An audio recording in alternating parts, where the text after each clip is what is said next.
Hey, what's up, guys? Can you hear me all right? How's the sound level here? So, forgive my voice, guys. My allergies are still just destroying me. So, it will be like this probably for another month for me. May is just killer. I went to Central Park yesterday, and it was like it was a bad idea. So again, I'm a little bit under the weather here, but again, hopefully I don't have a sneezing fit or anything during today's webinar. So it's good to see everybody. Hope everybody's doing well, guys. Again, the markets have been a continuation of sort of the last few weeks here. I've just been, very excited about the price action we've been getting.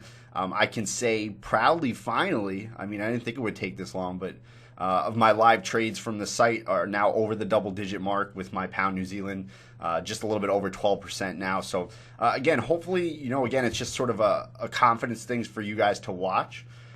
For you guys to see, it's like I've been speaking about for so long. If you can keep your equity curve swinging small, no drawdowns, no sort of significant fluctuations to the downside, you're going to have that break where then price moves higher. Maybe you go a little bit range bound again. And that's the key for me, right? And everybody's going to have sort of different goals with their equity curve and their drawdown tolerances and the things we always speak about, But for me, I like that smoother equity curve.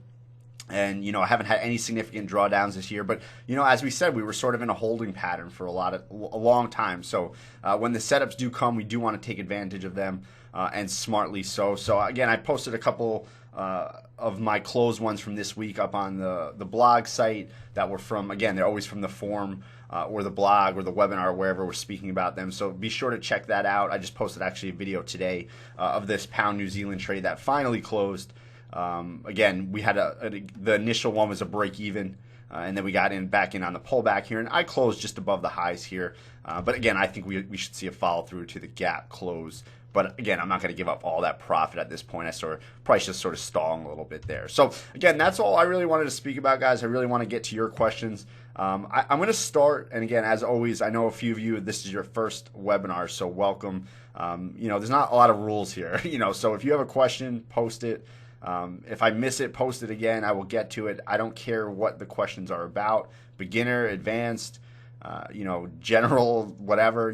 Just make sure to type it out there so I can get to it. But I'm going to start with Mark, who's here, had sent me a bunch of questions prior to the webinar for me to go through. So they're all great questions. So I'm going to start from there. And again, if you guys have questions about his questions or my answer as we go, just slow me down here. So again, Mark, welcome. I'm going to go through one by one here and try to hit on everything.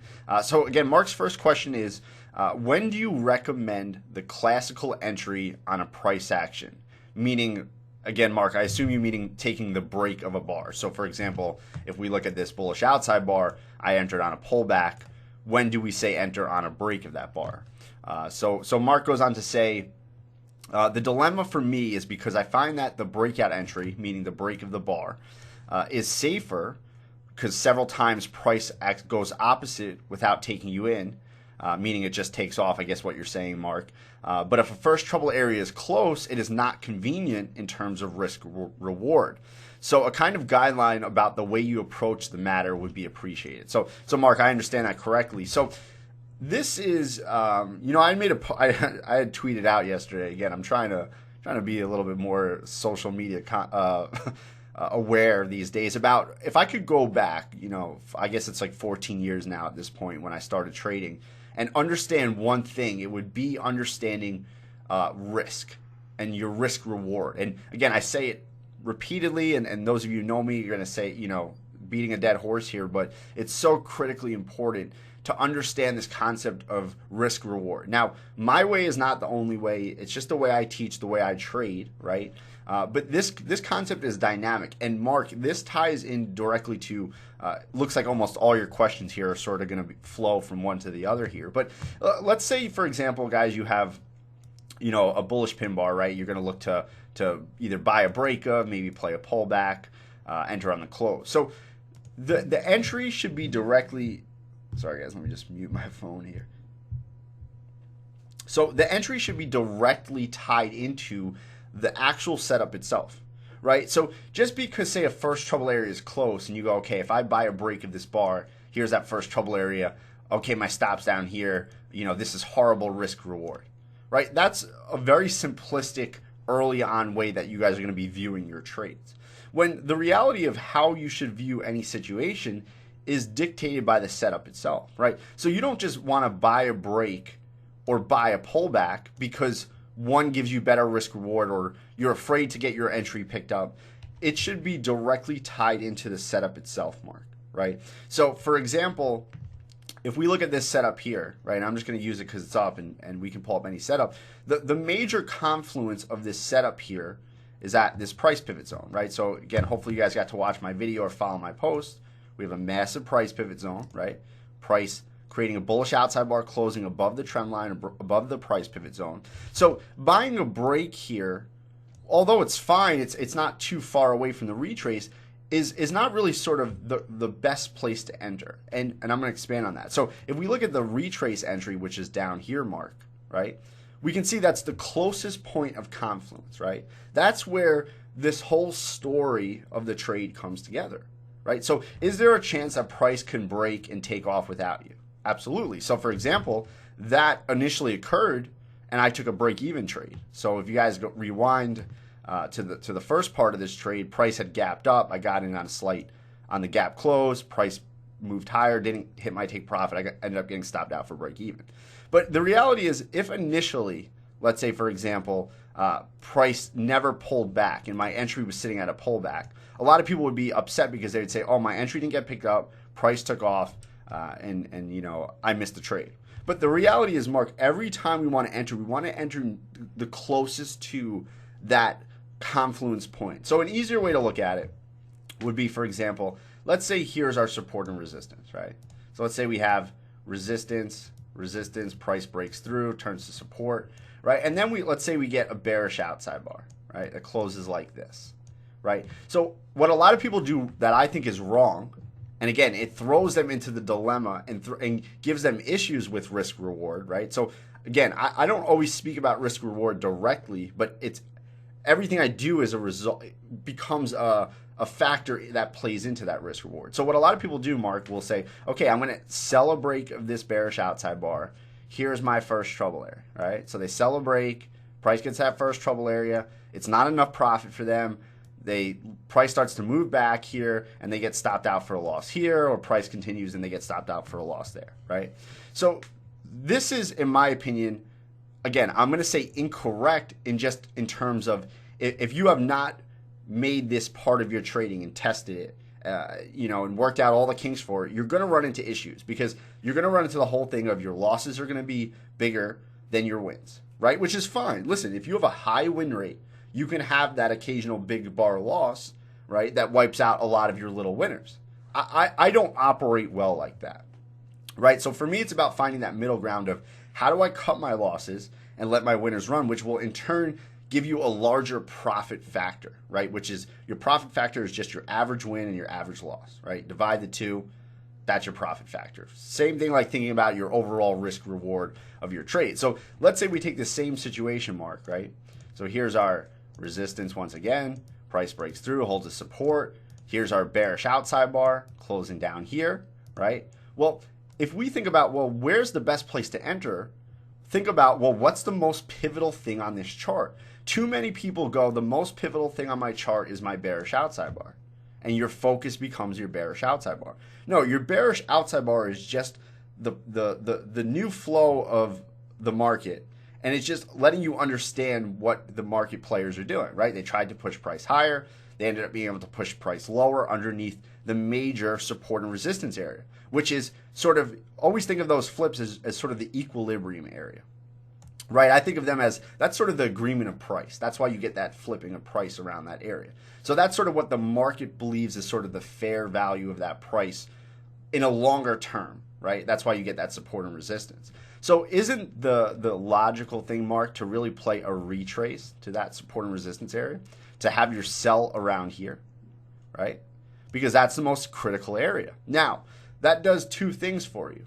If you've got far enough to understand managing your trades, well, you might come back to situation one if you're new, or again, I'm trying to focus on people who are struggling, break even, have never seen this information before. So, right, if you get in on a break of the bar and you've read enough information from the group or from me, you're going to say to yourself, okay, well, maybe I'll start with my stop up above the bar, right? Calculate my position size.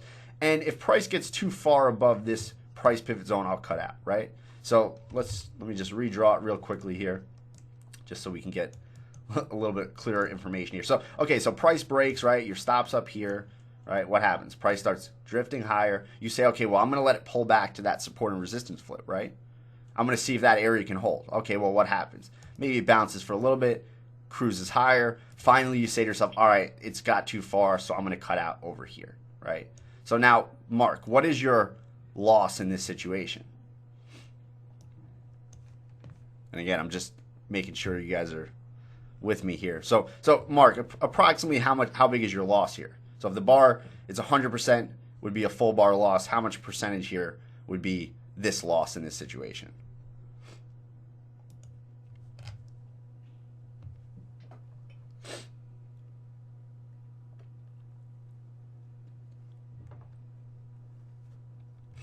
Okay, so you said 0.5R. It's really more than that. It's about 75%, right? So here's your full bar. A loss from here to here is approximately, say, 75% of that bar. So let's figure 0.75R. Now let's just assume your first trouble area was somewhere down here, right? So let's just look at that approximately if your entry was on a break. So your profit target is probably about 0.5, and your loss in this case would be 0.75. So again, you're back to that situation of bigger loss to what your initial target was. Again, we're not speaking about even saying let's manage our trade past the first trouble area, which is again a whole nother set of understanding the market. That's why a lot of people target those first trouble areas, right? You learn where is price going, gets you very excited because it works. So that's what you always target. And the market's going to get there a large amount of the time. But now we can take this same situation and flip the risk reward in our favor. So let's look at the same situation now, right? So here's our support and resistance area, right? Here's our bearish outside bar, right? So now instead of entering here on the break and targeting down here, right? If we now enter on a pullback here, right? Start with our stop up here, and that same situation where, okay, price gets to about here and we end up cutting out, what's our loss now, right? So a full bar loss would look like this, right? And a partial loss would look like this. And now look at our target if that trade works. So now look at it, right? Loss from here to here, target from here to here. So we just flipped risk reward into our favor greatly, way more than 2 times. So Mark, do you see how your entry directly ties into your trade management and your risk reward? And this is the dynamic part about risk reward. So when people see me, for example, in this situation, I risk 3%, right? And they go, okay, so you're targeting here. Okay, so that's roughly 1-to-1. That is an incorrect representation of this trade. Is it possible, and this is going to tie into another one of Mark's questions, which I'll just read after I go through this. Is it possible I take a full bar loss in that situation? Yes. Can I tell you I do not remember my last full bar loss? And that is not to brag. That is simply just telling you I plan my trade smart enough that I know I'm not going to take a full bar loss, right? Because I don't hold on to it in hope. So for example, in this situation here, right, let's say price pulls back, you have your stop up here, right, and you're risking, say, 3% like me, right? And again, depends on the situation. If it's a deep retrace, I'll cut my risk in half, which you guys will see me do. And those I've taken plenty of full bar losses on because you don't have that trade management room. That's why I cut my risk in half. But let's say you feel like you have enough room in here to manage that trade. What happens is I'll cut out here, right, for 1% loss. But most people will not. They'll say, I'm just going to keep holding, hoping this turns around, and you take your 3% loss. Now you're back to the scenario where here's your risk, here's your reward. It's about 1-to-1, right? So you're still in that 1-to-1 zone, which again, it's better because you got to only win a little bit over 50% of the time to actually have an edge, right? But that's going to sort of be the break-even trader, right? Or the slightly winning trader or slightly losing trader. But the way you're going to profit the most from the markets and really swing this in your favor is being the person to cut out here, right? So if we go back to my pound New Zealand example, my sort of range to cut out of this trade was roughly in here well, let me go to my entry point and start there. So here's my entry. I mean, it was somewhere roughly around in this area I would be willing to let price go versus my initial stop loss, right? So here's my initial risk of 3%. Here is my sort of max risk, me watching the trade. Again, there's always the outlier situation. The market could just shoot down, take me out, and you take that loss. Again, I do not remember my last full bar loss. So that's just to sort of give you an idea of how infrequent that is if you're actively managing your trades. So my sort of real risk in this situation was more like 1%, maybe a little over 1%. And my initial target is sort of 3%. So again, look at that risk reward, right? My reward's 3 to my risk of 1. And in fact, what happened is as price turned up here, what did I do? I put my stop loss underneath this low. My risk was a little over 0.5%, and my gain was 3%, just under. So that's really sort of a 6 to 1 risk reward situation, right? If you think about it, if my risk is now 0.5%. And again, I think people really make a mistake by not dynamically looking at that. They're going to come to this trade, somebody who does not understand what I do, and truthfully, in my opinion, is either so close-minded to what risk reward means, not open to new ideas, or stubborn. And I'm not saying this is the only way to do it, guys. I'm just saying about the concept. And say, no, Mike, your risk reward here was 1 to 1 because you started with a 3% risk and your gain was 3%. But if I have not shown that that is so not the case because I'm actively always managing my risk down, right, and cutting my losses, then I don't know what I'm doing, right? I don't know what I'm showing you guys if I haven't proven that, for those of you who have been around, we'll see that constantly. It's not a fluke. It's not, oh, this time Mike happened to cut out. I'm cutting out for specific logical reasons, just like we laid out here in this sort of general examples here, Mark, right? So again, the key is trading around the most important point on your chart when you determine your story and your situation, right? So always comes back to what's that confluence, what's that story. And then actively manage that trade in a logical way, right? So I always say your stop loss should be a point at which your trade no longer makes sense, not at a point at which you lose X amount of money, right? So if you're saying, I'm going to risk $500 on this trade, I'm going to get stopped out for $500. It should be, no, I'm going to put $500 on this trade, but the point I actually want to get out is only being down $200 because logically that's where this trade no longer makes sense, right? So you guys might hear, again, they're still doing a ton of work in my building. It's literally nonstop. So I apologize. Hopefully it's not too loud on your end. All right. So Mark, hopefully that makes sense. Let me sort of jump down here. So Mark, I think I kind of answered your other question about taking full bar losses, 1-to-1 risk reward, or having a smaller target than your initial risk. Maybe I'm risking 3% and I get out at 1.5%. But again, it's still that dynamic risk reward there, right? So did I answer your first two questions, Mark? Okay, great. So the last question from Mark, and then we'll jump into anything else you guys have here, is Mark said, I am focusing on the daily time frame since I am more at ease with it, which is great.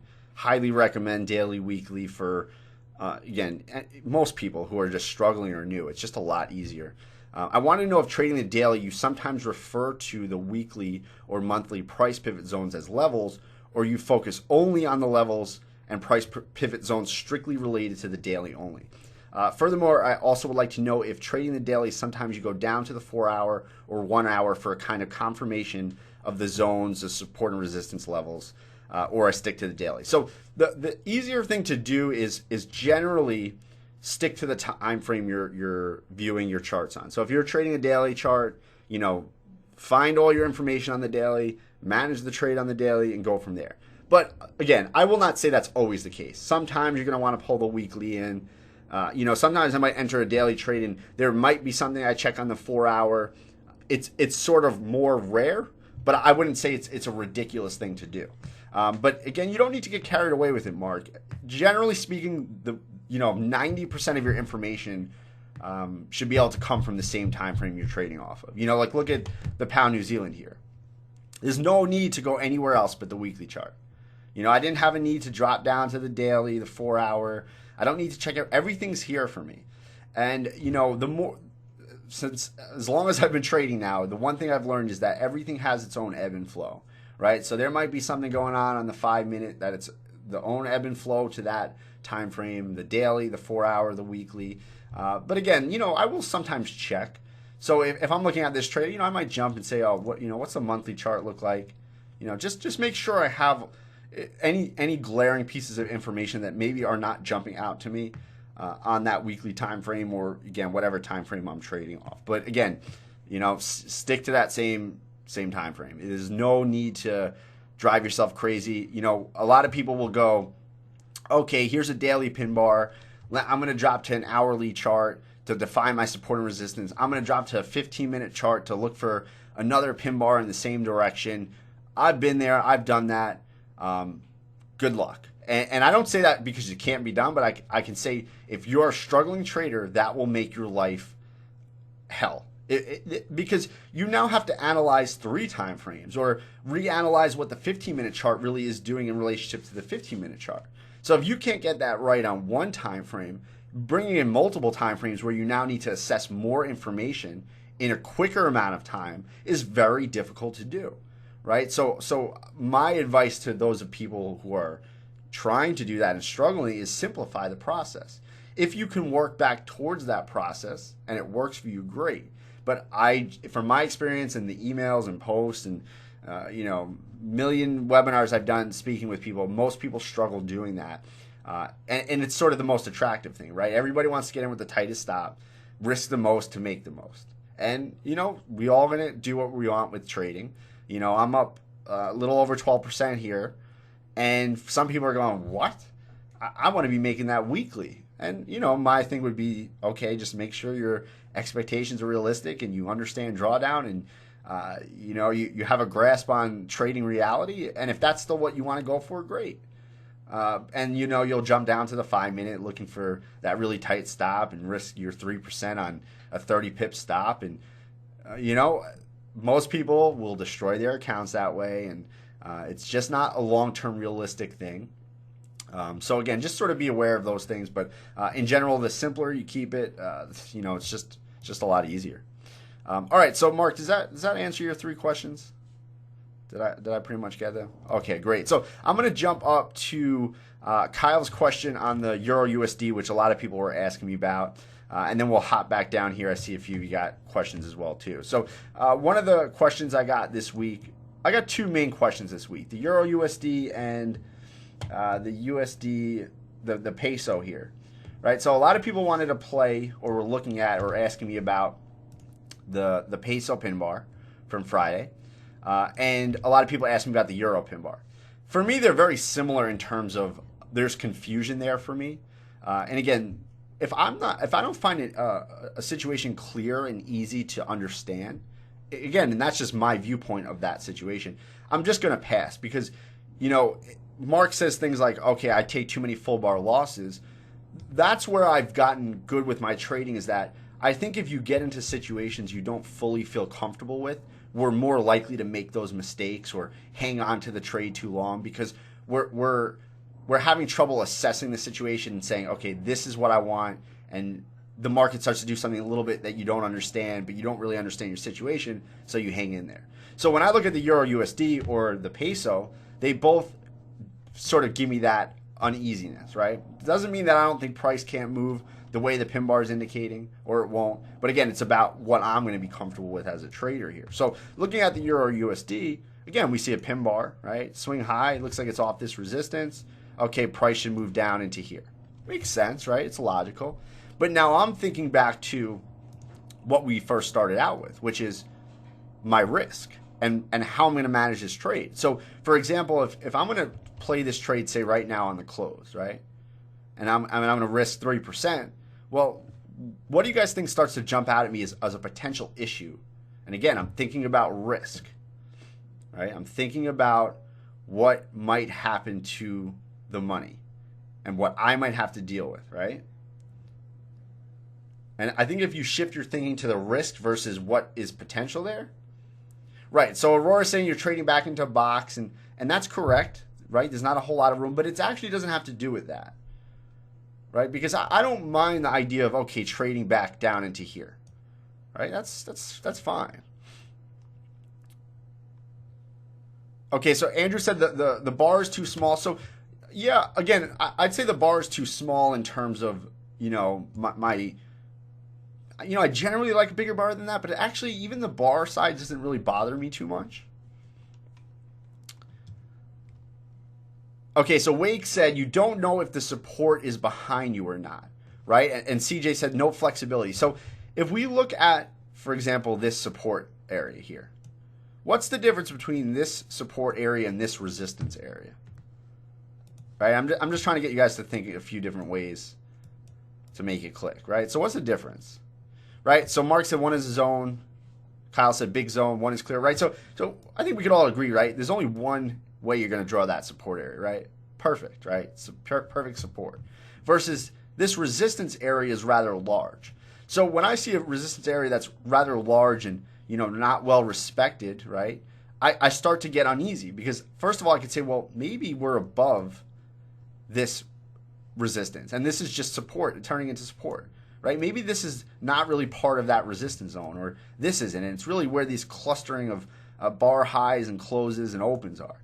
But then I also think about, okay, well, let's say we even agree that this is the resistance area, right? Which I would sort of lean towards at this point, that we're really sort of more off the resistance.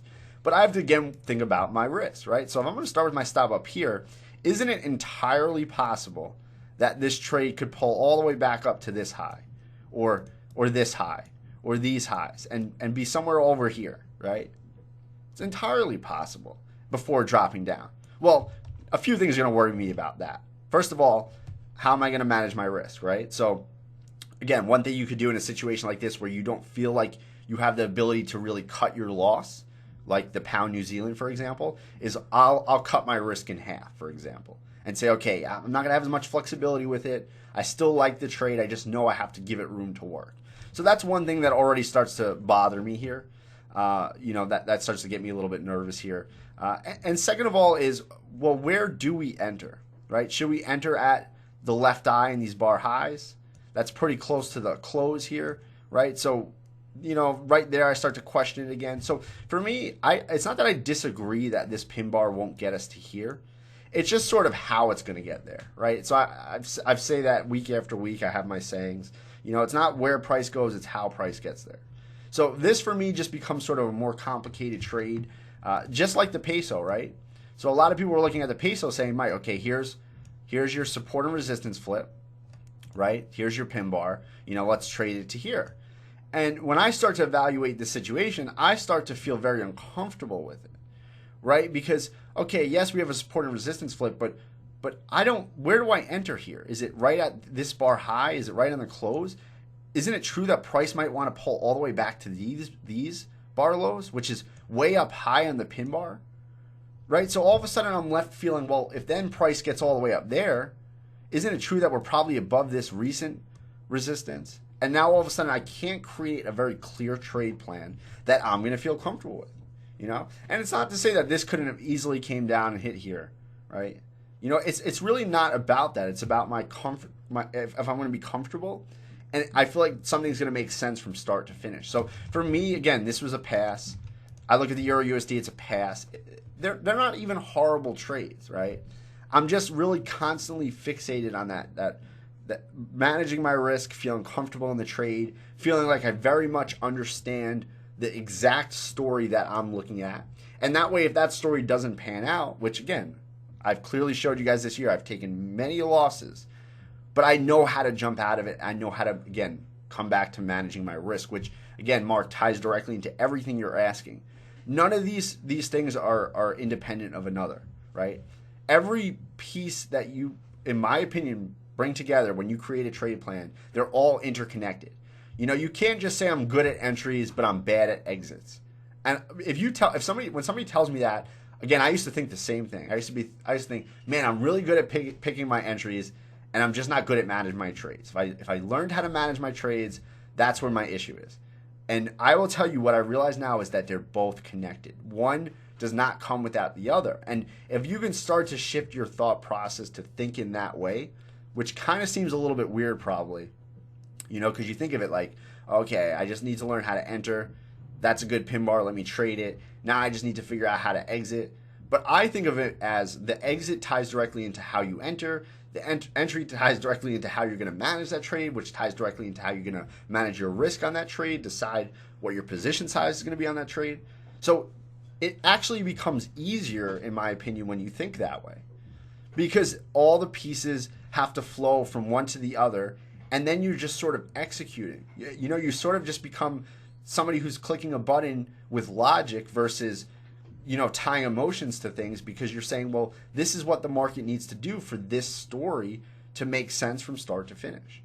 And again, this is just, for me, over years and years of time of getting better at understanding certain concepts, the way I like to apply those concepts, and then it just sort of comes to life in a way that gives you a solid edge. Again, you know, whether for you, if somebody's out there going, well, Mike, I don't have the patience like you, so I'm going to always take profit out of the first trouble area. Or I don't even, you know, like outside bars. I'm only going to trade. That's fine. Listen, the last thing I'm telling you guys is to not, you know, construct this stuff in a way that makes sense for you. It's just that if you're feeling like you're lacking some sort of strength in your trading, try to figure out if it's not really connected to another piece of your trading, right? So instead of thinking your trade management is, you know, something you need to learn by itself, maybe think of it in terms of, well, what are the things I'm good at and how can I integrate that back into it? It's not about you trading exactly like me. That's the last thing. There are many people in this group who use my material and trade way better than I do with it and make a lot more, I'm sure. And I'm cool with that. That's great. But again, those of you who struggle generally are sort of sectioning off your trading and thinking of things as individual pieces. And, you know, it is sort of tricky because you do kind of have to learn those pieces by itself in a way and get good with them and work on them. Whether it's, for example, picking out good breakout patterns or understanding the closes of your bars or picking out first trouble areas. But the only way I think you're going to find long-term consistency and success is being able to really mesh those, that they all tie into the next one. And again, for me, it's sort of hindsight to be able to say it because, you know, I've worked through those issues already. But I wish I had sort of known that early on. I think it would have helped me focus my ability to reflect on the trades that I've taken and make progress quicker. So, you know, I know it's obviously an opinion, but for me, it's one that I wish somebody would have said to me, or at least in a way that would have clicked for me. All right, so let me keep going here, guys. I see some comments. Okay. Let me see. Andrew said, and all those things you should pass multiple times while adding to them something little yours. Right. So exactly, you know, again, it's just about, you know, you might take one thing from here, one thing from there, but for you, it clicks in a way that you say, I get this and why I'm doing this, and I get why I'm going to do it next time or not do it. Right. So I don't evaluate my charts feeling like and I remember that feeling very, very well. When I would pull up a chart, and this is even when I was doing well and I was actually profitable. I would pull up a chart and go, I would get like a little bit of an anxiety and going, okay, what am I going to have to remember this time? What do I really? I felt like I didn't really understand things. I just felt like I was executing, and not really understanding each little move I made. Versus now, and again, you can't really skip this stuff. Versus now, I feel very in control. When I pull up a chart, I'm doing this for this, I'm doing that for that. Yeah, I make mistakes, but, you know, overall, it's really sort of you sort of get put in a little bit of a robot mode. You just sort of, okay, here. I look at a chart and I know almost right away what I would do with it, and you know, I guess that you can't replace that experience. You can only sort of shorten the learning curve, or, you know, the piece of information somebody can give to you. So, you know, if you guys are going through it, don't expect to tomorrow skip any of that process. I think it kind of makes you who you are as a trader as well, and it will change, right? I guarantee you guys who you are now. Sorry, guys, one sec. Who you are now as a trader will be different than who you are in a year from now. And those of you who are losing traders or break-even traders, forget it. You'll be shocked at the change you make, you know, each year to year, and it goes really quick. You know, and all of a sudden you're somebody like me saying, "Oh, I've been trading for 14 years." Yeah, she's always hungry, Aurora. Dog never stops eating and peeing and pooping. I swear. All right, so let me keep going. I know I get off of my rants, but hopefully it clicks with one of you guys. Okay, so Aurora said, forget about the money, study the markets with passion. Yeah, I mean, I think most of us come to trading for the money. I mean, let's be realistic, but there has to be a direct passion for learning to trade for that money, right? You know, I think of it as I hate to be anything but the best at something, right? So when I look at a challenge like the markets, the money is just sort of the you know, it's like the scoreboard, right? You know, and if you're wrong, you're going to be shown you're wrong because you're going to be losing money. But it definitely, you have to have a passion for it. I mean, if there's no passion there, you're not going to learn to trade, you know, and that's okay. You know, if somebody's new to the group or new to trading and, you know, you spend a few months and you just say, you know, hold on guys, sorry, one sec.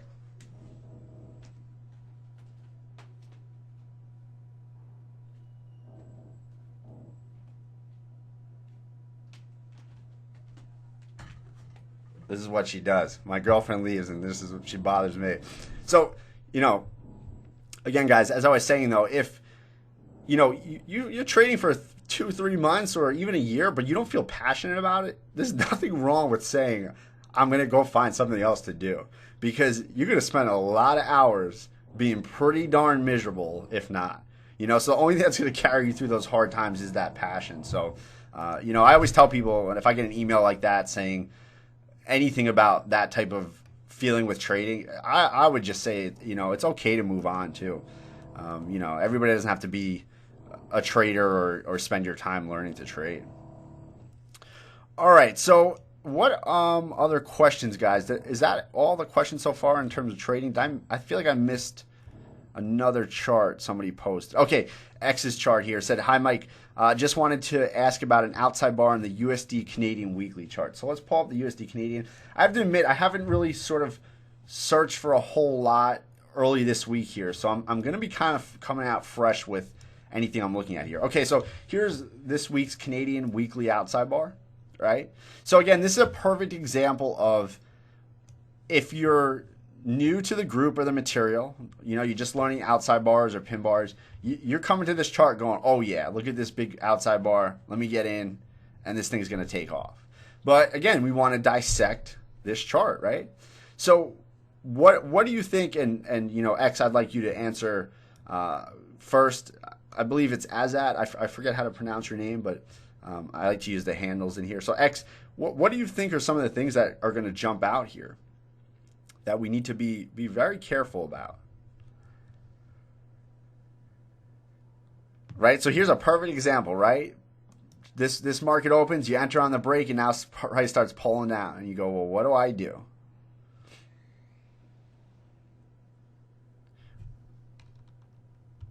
So when I evaluate this, again, what would be some of the first things to think about? It always comes back to the basics, right?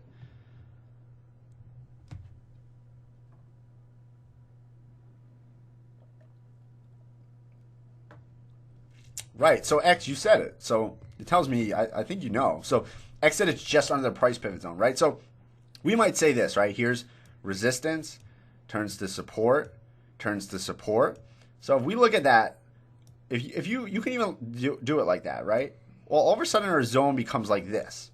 So once again, we're at that issue of, are we above this price pivot zone or under this price pivot zone, right? If you look at the short-term support and resistance, right, which, what do I call this area here? So if you have a support and resistance area, a trend line, a breakout pattern, and you look at the most recent support and resistance at that area, I call it what?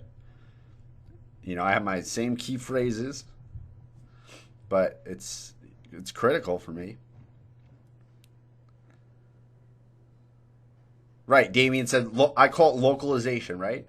So we want to understand the long-term price action and understand the short-term price action of how the market's interpreting that, right? So again, if you have a trend line, you have, you know, price bounce. What happens is a lot of people go, oh, price is breaking out, and then price collapses down. But if you take that same trend line and you have resistance, price bounces, and then locally you get, say, one little last bounce here to confirm that the market still cares about this, you can then use this area directly and understand it better. Same thing here with the price pivot zone, right? Because if somebody goes, okay, here's our support and resistance flip.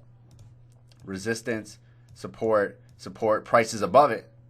I don't think that's an accurate reflection of this area, right? Because if you look at the most recent price action, you can see the clustering of support here, which then price breaks through and turns to resistance here. So again, that's why I drew my zone like this, and I would be uncomfortable with buying in here on a break, right? So this goes, ties back to Mark's question, right? Right, Mark? So, we want to say, okay, we want to buy a break of this bar because we feel like it's in the direction of this bullish outside bar. All of a sudden we get nicked in and price starts pulling back. Well, now where do we jump out? What do we do? So those are the situations I hate getting myself into, right? So I don't know if we're above or below this price pivot zone personally, right? And then again, some people might say, well, you know what? I'm going to wait for a pullback to say these bar highs, this last little minor flip here, and then try to play and try to catch price. And I would rather do that personally because at least again, okay, here's your sort of zone. Price shouldn't get too far under that. Look for price to turn up, get to break even, move your stop. Maybe you get a breakout long. But again, overall, I do not like this bullish outside bar. There's no space. I'm confused about being under or above the price pivot zone. I don't want to get sucked in just to the fact that it's a big bullish outside bar. Where it closes, how it is, how it looks, all very critical here, right? And Mark even said price didn't close under the big round number. So look at the big round number just above here, 1.3. So that's that's a great thing you just brought in here, Mark. I didn't even look at that. Look where price is bouncing off. It doesn't mean that we won't go higher. In fact, what's great now is actually price bouncing where it is. Because if we say start to drop down here, we start to actually understand this price pivot zone flip better. Because we're going, okay, support, turns to resistance, confirmed resistance.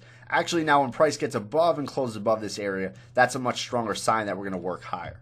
So I would actually start wanting to break this down on a lower time frame. Maybe start hunting for entries on the 4-hour or the hourly, which again, you can start to see even, showing a little bit of divergence here, a little bit into this area. But, maybe we just box off here, right? Maybe we just box, and then we look for a breakout. So, again, these little pieces of information, even Mark, you bringing that in, it just sort of lets you understand the situation, and you don't get blinded by the chart, which is really easy to do. I mean, I remember learning price action and being like, oh man, a huge pin bar. Yeah, most times maybe it gets you the first trouble area, but then all of a sudden you want to start to really understand trading better. And these little nuances are what does it, right? This is really what does it. So, all right here. So, okay, so Ali said, Mike, I posted the USD Canadian hourly chart today in the forum for a short. I'm not sure you saw it, so I didn't, Ali. Okay, so you are short, or possibly you were looking at maybe sort of a breakout here. Again, not really any clear bounces here for me. So I would be careful. So trend line and divergence, you're not short. Okay, yeah, I don't really see any good trend line here. It's not really well respected here a little bit, but divergence isn't huge. Here's a small bearish outside bar. I don't really love this yet. Again, we have slight divergence, but it's not really excessive. And I would like to see just a much clearer trend line.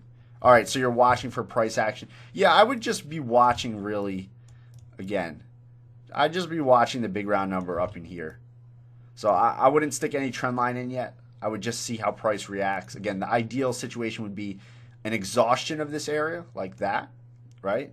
Or price bouncing off and confirming this resistance, and then a possible breakout long. So for me, the biggest point right now is here and that big round number. That's how I would readjust and watch this area.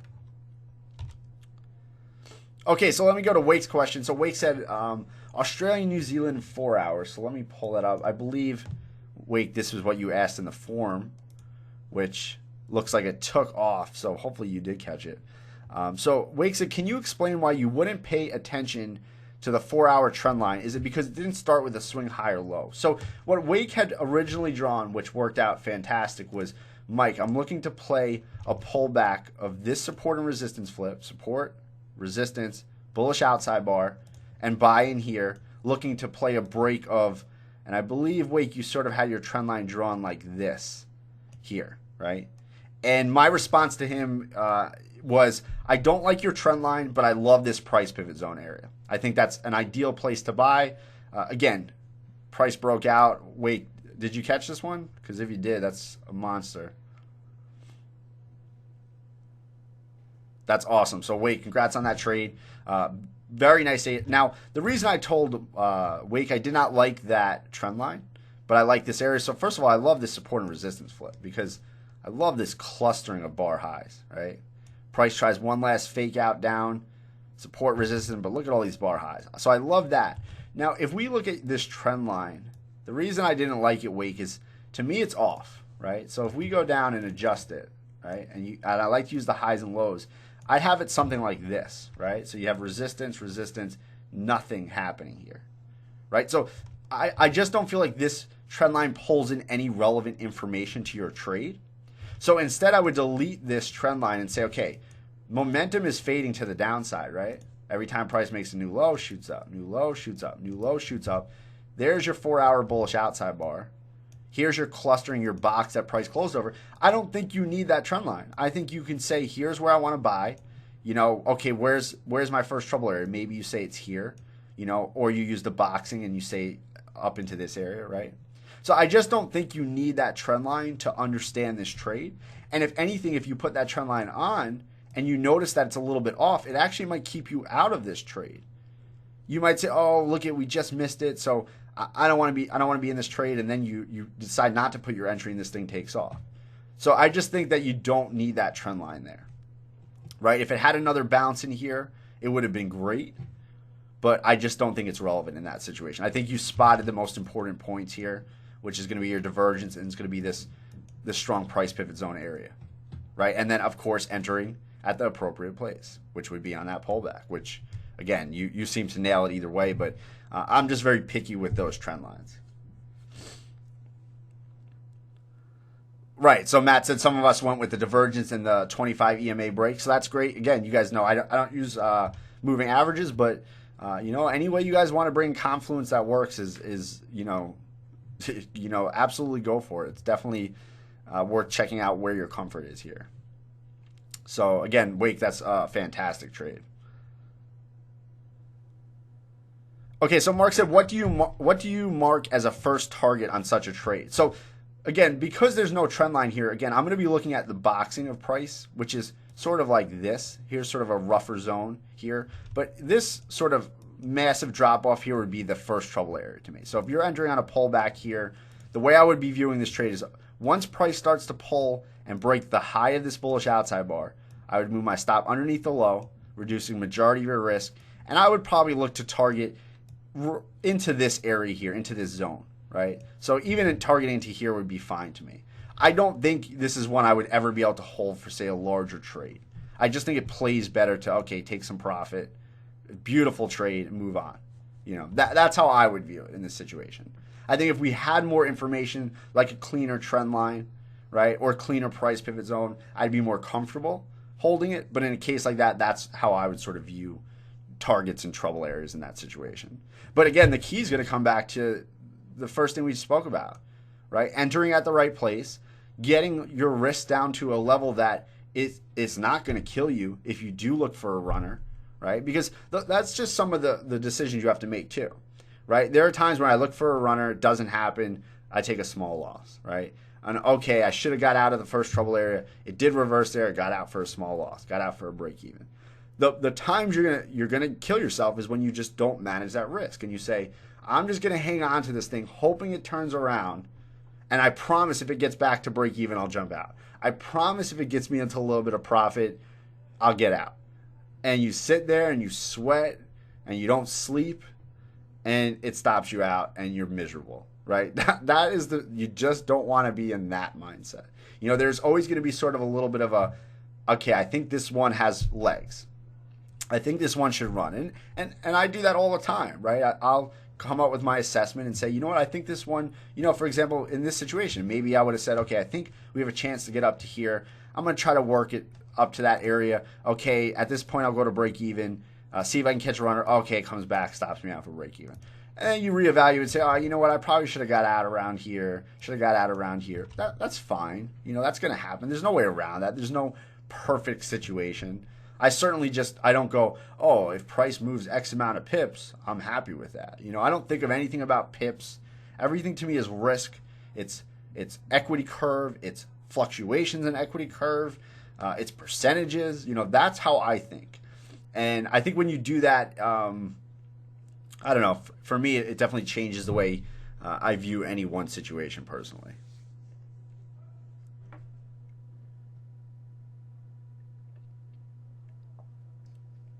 So what else, guys? Anything on the old watch list? You guys gonna give me something? So sometimes I don't have time to get my charts, and I'm looking for hints from you guys. Ollie's really good with that. He's really getting this stuff. Okay, so Aurora said, have you started one-on-one teaching? No, not yet. Again, I'm waiting on James. I'm just waiting for him to sort of get back, and he's got to make the decisions with that stuff. So I do look forward to doing that, but at this time, I gotta wait for the big guy. All right, Mark said, can we look at the USD Swiss? Absolutely. So this is one Mark caught, right?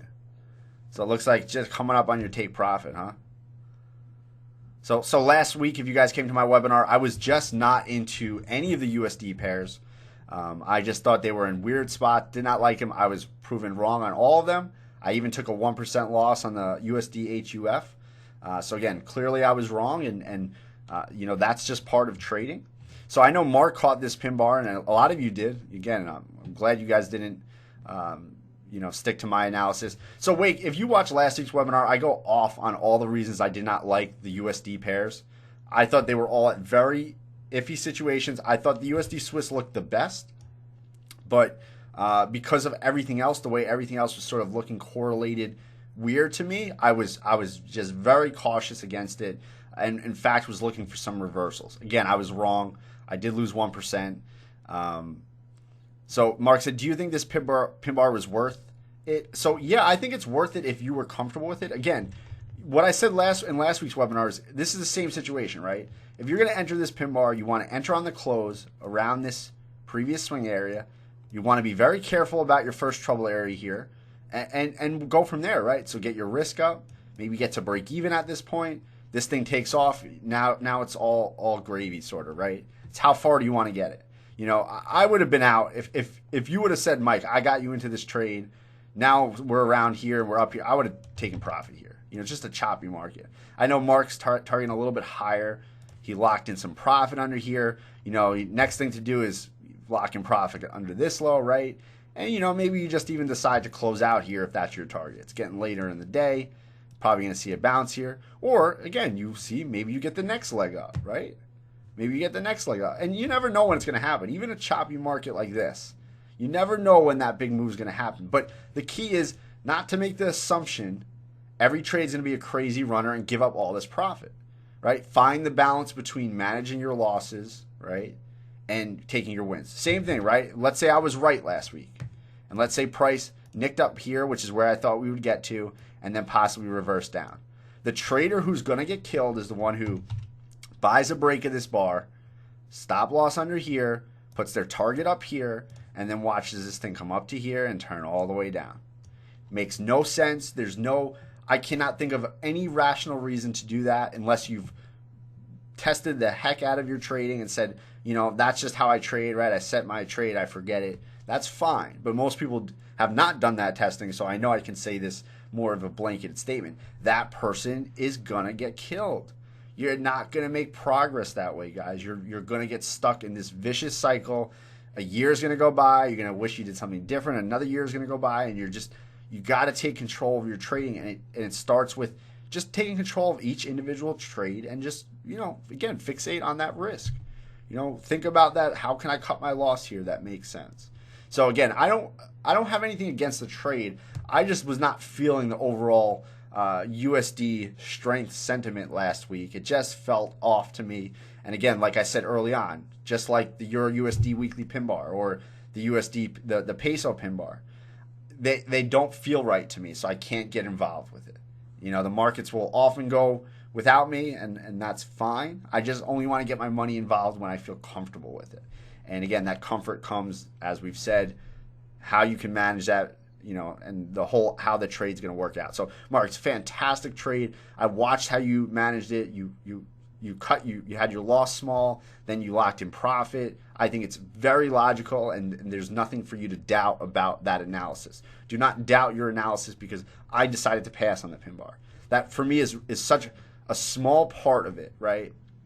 For me, it's all about what you did around here. That to me is what's going to tell me if somebody's going to be able to make it or they're not. It's what you did around here, whether it's a win or a loss.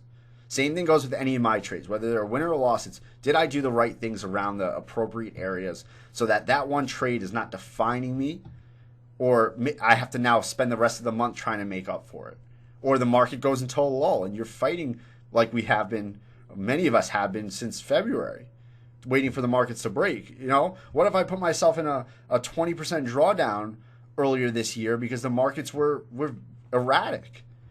You know, I would still be digging out of that hole, and that's not where you want to be, right? All right, so let's go to X's question here on the pound Canadian pin bar is forming on the daily chart. So this will be a first for me to look at. Okay, so let's see what we got here, right? So X, what would be some things though that jump out at you about this? Right? Let's help X out, right? Yeah. So it's small, right? See how this pin bar also sits low down? So as Simon said, the wick is not protruding. You know? See, this staggering of highs, though, is divergence on a lower time frame. So when I see this, first of all, I wouldn't outright trade this pin bar because it's going to be very hard to game plan it. But when I see this staggering of highs, right, you can see every time we make a new high here, what does price do? It's retreating. That's going to make me curious what the lower time frame looks like, right? Look what we have. Right? Every time price makes a new high, it retreats. There's your divergence.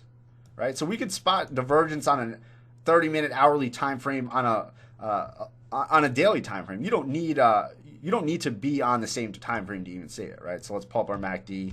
Again, there's our divergence. The hourly will show it probably, right? There's our divergence. Right? So what I would do here is I wouldn't outright look to play that pin bar X. Again, you know, it's very small. I don't really like the way it's shaped, but what I would do is something like this now. Okay, here's a potential trend line. So let's get this confirmed up here. All right, I like to see price sort of move away. Here's a pivot zone, right? Resistance, turns to block of support here. That's more interesting to me, say for, okay, price bounces. Maybe we get a bearish outside bar, preemptive breakout bar. We know where price should hold underneath this previous support, and let's trade it down into this area. So sometimes you're just going to get clues from the daily chart, right? Weekly chart, whatever. And there might be in my opinion, a better way to play that situation that's more conducive to that time frame. So since everything's so small here on that daily, you know, I wouldn't, and it might end up being the same thing, which is just the way things go, right? Playing a break of that pin bar might be sort of the same as where I sell if there was an hourly chart. But I'm going to be able to position size and manage that trade more appropriately to this situation here. So actually, I like this chart X, but I'm going to watch it here from the hourly. I think it's going to be a possible better solution here.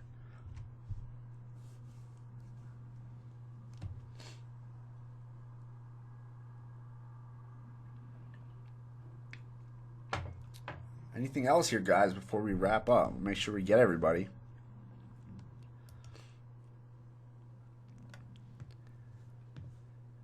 Anything else I'm missing? Okay, so CJ said the Euro SEK, the 4-hour looks great to me, but does the chaos on the daily take away from the strength on the 4-hour chart? So yeah, the Euro SEK is a little more of an exotic pair. You gotta you got to be very careful with spreads and the rollover on a pair like this. And once you start diving down to even a 4-hour chart, it gets tricky. It's not unplayable, but it's definitely a pair that is tricky. It's even more tricky than, say, the USD HUF, which I've showed you guys here. So I think a bunch of you were watching this pivot actually, which was we just had perfect boxing here. Look at this. So even on a chaotic pair, look at perfect boxing, perfect boxing. Here's sort of an 8-hour bullish outside bar. Look where price pulls back to. So I saw a bunch of people watching this. It's just, that's beautiful, right? That's just honestly picture perfect there. CJ, you said you're watching the 4-hour now. So are you watching this next resistance possibly for that sort of same idea? Right around the 9.3 here. Yeah, so I think, listen, I wouldn't say you can't play this because the daily's crazy, but it is tricky, right? You got to expect things to spike more. Again, watch your spreads. Watch what side of the market you're on. Again, if you get on the buy side, that's actually better. So if that spread fluctuates, you're not going to get hurt.